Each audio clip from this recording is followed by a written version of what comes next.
everybody. We're getting ready to have that big-ass chariot race here on this double-toasted movie review extravaganza. It just don't sound the same when everybody's gone. Yeah, it's a little empty. I know. There you There we go. go. Oh, shit, there it goes. And over here, I got Pops and Junior. The time-traveling duo over. Yeah. Man, y'all, This is I know, embarrassing. I know This is really embarrassing. I mean, I know this is an old joke, but really, did y'all really fucking call each other? This is a setup. Is this a man. setup for me? No, not at all. Somebody didn't tell me. I didn't get the memo. It's plaid day. Yeah. But black and white and gray. Black plaid, and yeah. white and gray plaid day. I wish y'all could see this for those who are listening. They are dressed alike, man. Seriously. We got to go to a parent-teacher meeting after this, man. He's got a Teenage Mutant Ninja Turtle shirt underneath. Yeah. You probably got one too. You just ain't open yours up. That's Green Lantern. That's not even front. I feel like I could. It just makes him that much more my kid that he has on a TMNT shirt underneath and a baseball cap back. It's like you're the mature plaid shirt and he's the child plaid shirt. I feel like I could accessorize and like trade shit with that, like a Mr. Potato Head.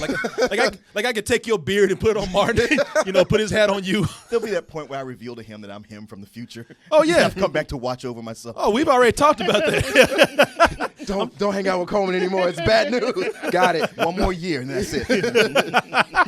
I'll send Martin back to destroy himself. Oh, but people, welcome to the show.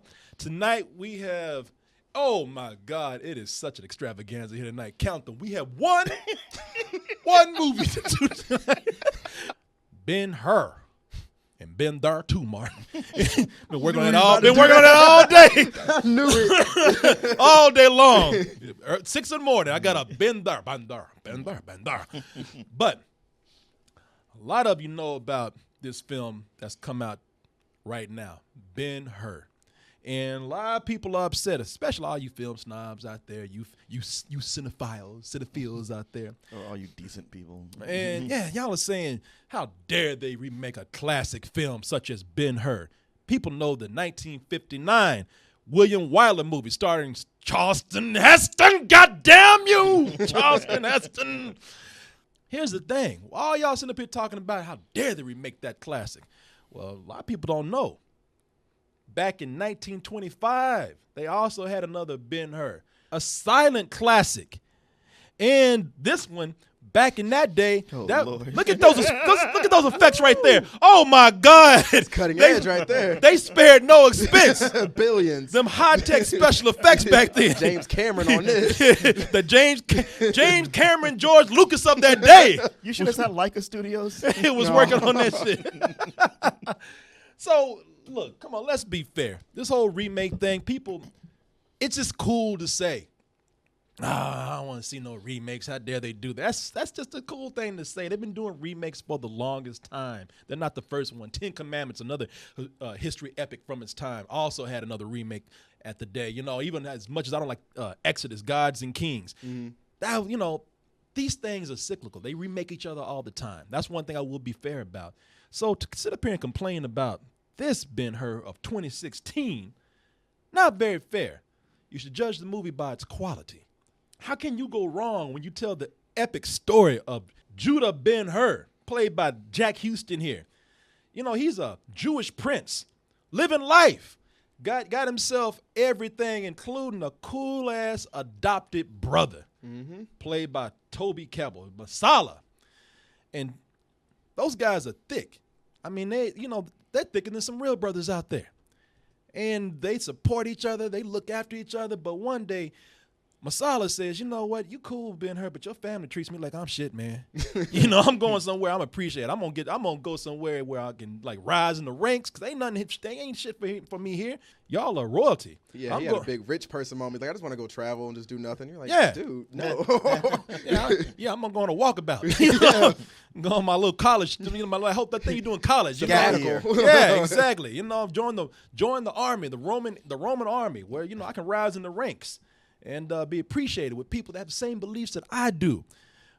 Well, it turns out that, the Romans happen to be assholes, which makes Masala kind of an asshole by default. Oh, yeah. And even though he tries to come back and have that same relationship that they got, it just ain't happening like that, man. The thing is that, hey, Ben-HUR, I love you, brother, but these guys, you know, they're kind of pricks, man. And if you don't let them do what they want to do, then yeah, it's out of my hands, brother. And that's where the conflict comes in. Turns out that it's not as easy to do the wishes that Masala wants, and soon things escalate, and these guys find themselves going after each other. And there's only one way to solve that problem, and that is either kill each other by hand or do it the cool way. Have a chariot race. Let's go ahead and take a look at the trailer. Sounds about right. Yeah, let's go ahead and have a let's look. Work let's for look. Vin Diesel. Exactly, man. Fast and Furious of the biblical days. Let's go ahead. We family. I'm going to still kill you, man. Let's go ahead and take a look at the trailer because I don't have too many clips for this. They only gave me the shit that everybody wants to see, chariot race stuff. How long were you a slave? 5 years. What is your name? Ben-HUR. If your brother is the pride of Rome, defeat him and you'll defeat an empire. Then you will have your vengeance. Are we having fun now, brother? Stand and fight! Stand up now!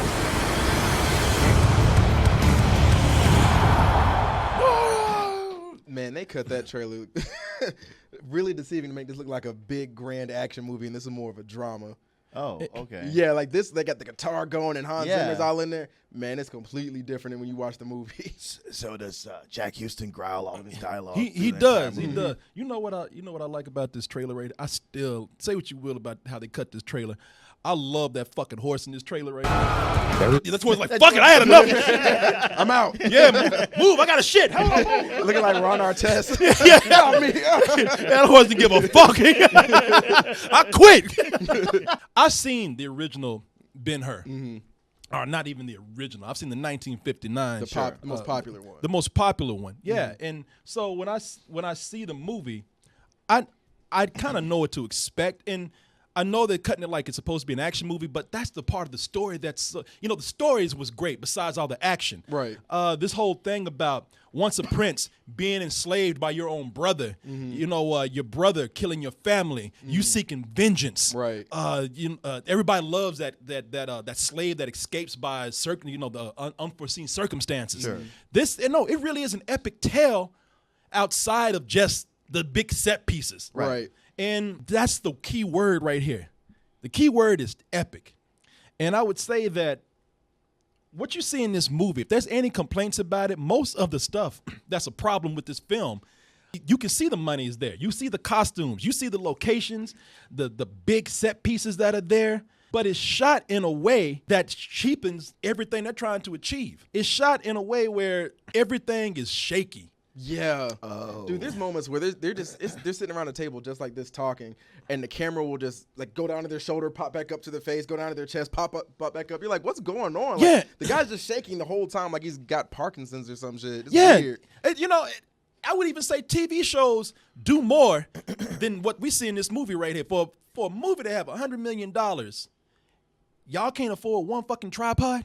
That's someone got one on the set. And if not, a Best Buy is right down the fucking street, man. Yeah, man. And the thing is, like, all right, maybe if they would just sit still in this frame, it would look good. Like, there's a moment where they showed in the trailer where they're fighting in the snow, and like if they took like a moment just to put the camera down, just let it look at what's going on, it would probably look good. But because everything's moving around so much, you're like, well, I can tell there's a snow machine on the other side of this camera. I could tell this fight choreography was done awful.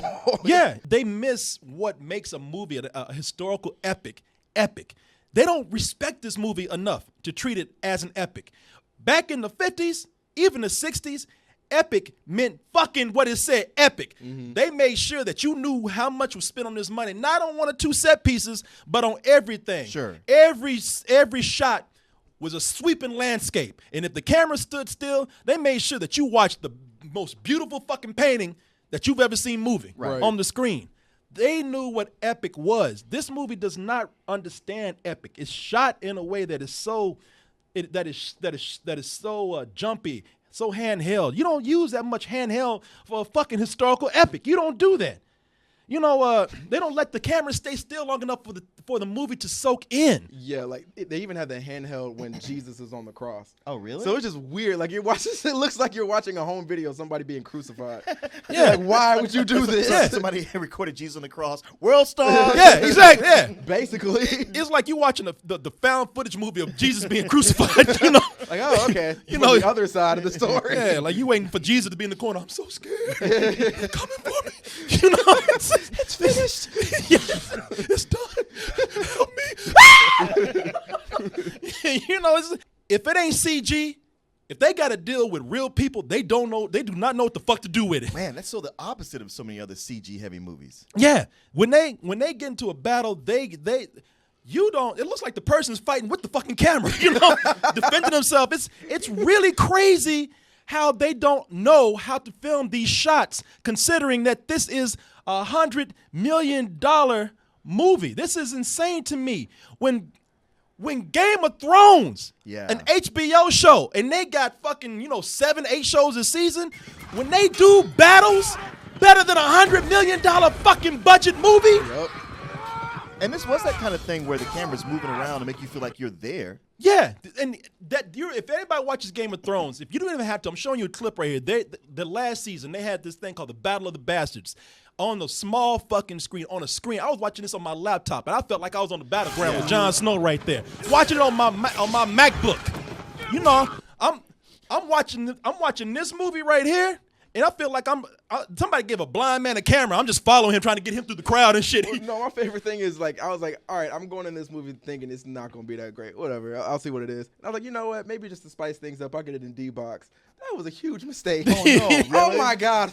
Oh, my God. It was. That usually makes things better. That's what you think. But when you're sitting there watching it, you could tell even the person that was doing the D-Box didn't care about it. Because there are moments where the camera's obviously going left and the seat just sits there. And then there's a part where they're going up and down on a horse and the seat just leans right. So you're just sitting there. Yeah. Like, what's happening? Man, it is crazy when the shit is not CG.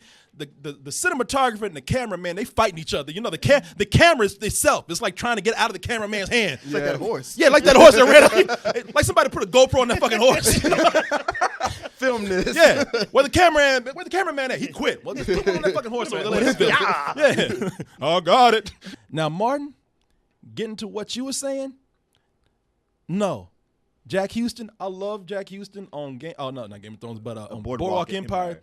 This is the guy who was on Boardwalk Empire. He played a character named Richard on there. He's very good, but and people have been trying to get his career out there in feature films because his grandfather, I think, was John Huston. Yeah, I think Angelica Huston is his aunt. Yeah, it kind of have this Hollywood royalty going on, and so they're trying to get him into movies and trying to make him a star, but this is not the right role for him right here. There's something going on with Ben-HUR, the character, where that character is driven by revenge. You need somebody to capture not only the attitude but the physicality of that, and this guy, he can't do it. And maybe it's because the way he's written for this, maybe it's because he wasn't directed too well, but he is the wrong person to carry this film. Well, especially with a big epic like this, and everybody knows Charlton Heston, who's like one of the biggest leading men in the world at the time, and still a legend. And you come to this and you say, oh, they're doing a remake of Ben-HUR. Everybody's like, really? Who's in it? Well, Jack Huston. Jack Huston. Who? Yeah. No, everybody keeps saying Russell Crowe had done something like this. Yeah. He would have commanded this shit. Because Russell Crowe, off camera, he going to beat your ass with a phone book or Right, something. right. But this seems like the natural person to get for it. But this boy, he's pretty. And they make him diplomatic. Even you want him to be driven by hatred. But there are times when he stops in the movie, he just don't have it. There are times when he thinks, maybe I should just talk about this. It don't feel like keep your head down and keep rolling. Yeah. And they wanted a pretty boy for the role. That's what they were thinking. They wanted a handsome guy, and he is. And it's silly too because they know that he's so handsome that they make it ridiculous in the movie. You see him with that scraggly hair right there? He got that scraggly, dirty, homeless man hair, and There's a part in the movie where he gets cleaned up for the chariot race with some scissors. Yeah. And then just with some scissors, he comes out looking like this. Right. Motherfucker got an edge up. He got product in his hair. He got gel and shit. Use those Don Johnson clippers that give you just the right amount of scruff right there. 5 o'clock shadow. Yeah, look at him. He's even looking in the mirror like, damn, I did good. Shit. Fuck chariot race. I need to work at a salon.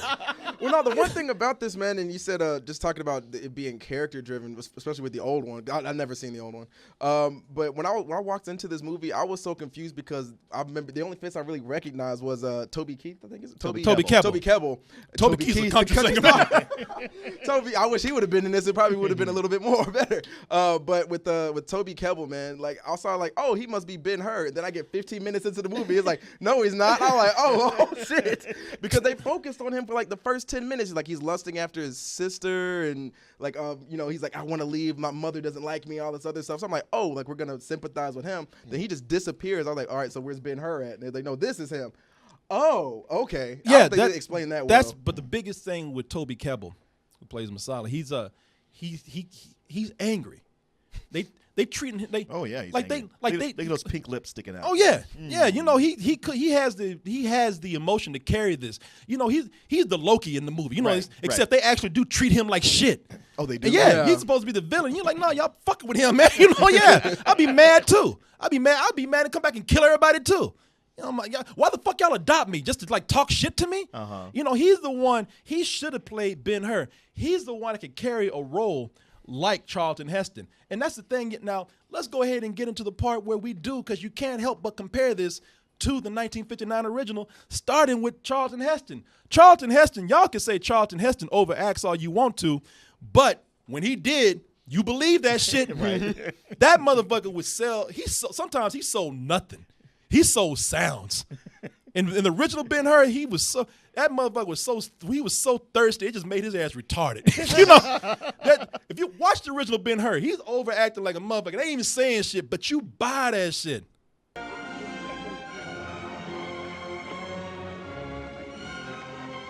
Oh, come on. Wait. No water for him.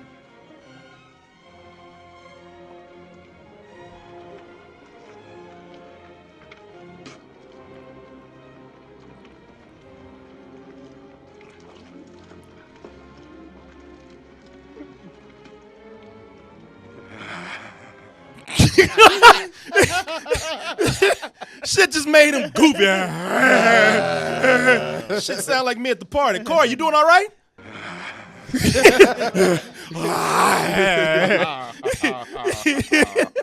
like, come on, man, I'll suck your dick. Give me some water. God damn. You know, the thing that they really want to be remembered by is the cherry race. That's one. There's another reason, but that's one of the main reasons why they remade this movie, because they said we could throw money at this and wow people. And I'll tell you the truth, the chariot race is amazing. Yeah. The chariot race is incredible. Even being CG and knowing it's not like practical. Well, some of it is practical, some of it is CG, but they do a good job.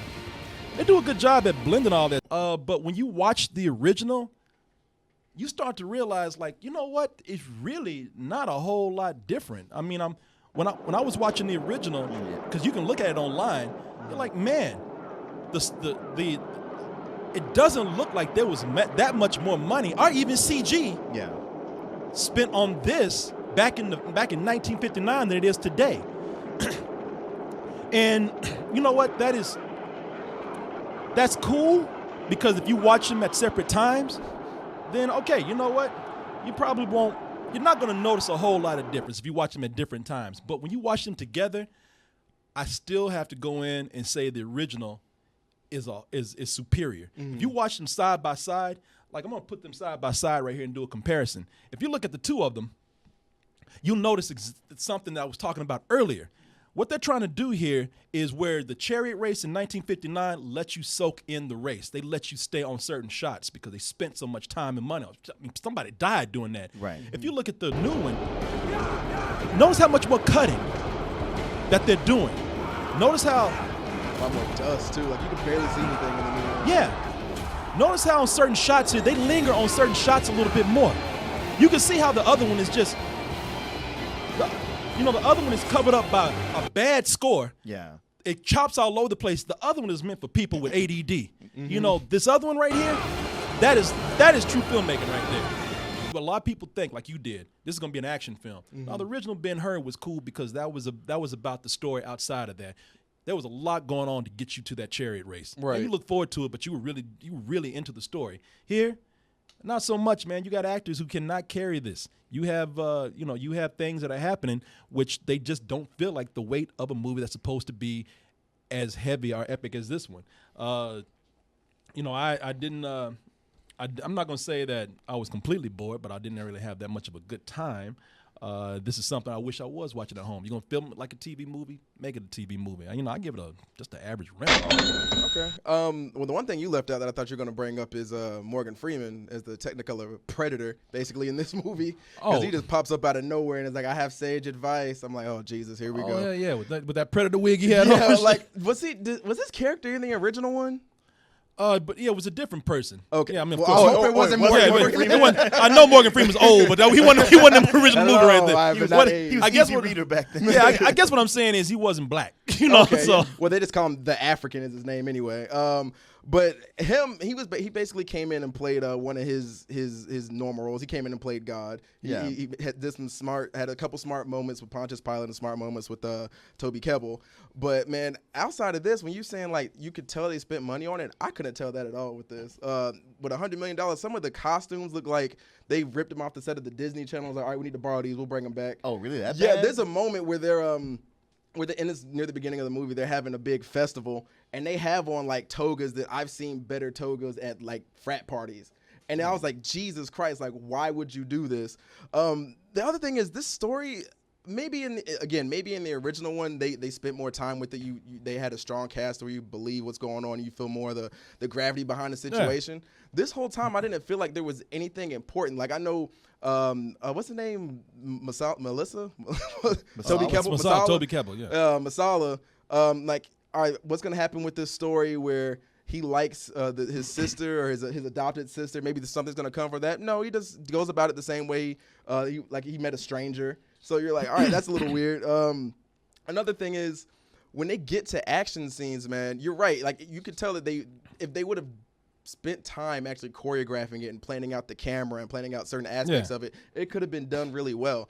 But it was just so chaotic. You really don't have a chance to focus on what's going on. And then when there's not an action scene, you're saying you didn't get bored by this? I was bored out of my mind watching this. Like, I say I wasn't bored the whole time. Oh, okay. You know? Well, I was bored when it wasn't either the scenes with Morgan Freeman, or the scenes with the chariot race or the boat scene. Everything else is just, all right, we're gonna go about it until we get to the big things that we know you came to see.